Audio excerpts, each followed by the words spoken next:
Hello Medicos, myself Priyanka, and today we will learn about the basic airway management. So the airway management is a technique by which we can give the artificial breathing to the patient. So there are a lot of types for delivering the breathing to the patient. In that, first we will learn about the basic technique by giving breath by the Ambu bag and mask. And here you can see some other equipments also. This is OPA, oropharyngeal airway. Then this is NPA, nasopharyngeal airway.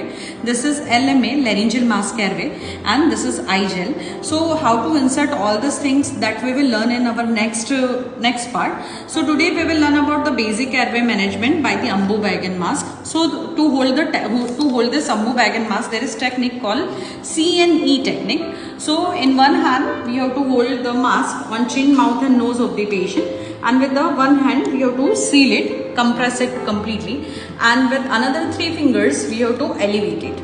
So this method we can apply if the patient is having non-trauma, there is no any kind of trauma is patient is having. So we can apply this method and we can give breath to the patient. So if the patient is in cardiac arrest, so the ratio of the breathing in the chest compression is 2 breaths and 30 chest compression.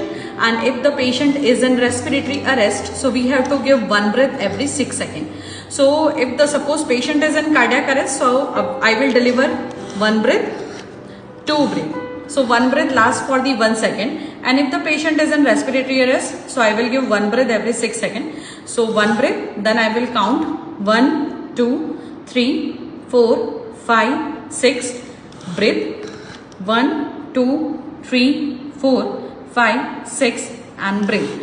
And most importantly, whenever we are delivering the breath, every time there should be visible chest rise will be there, that we have to always assess for the visible chest rise.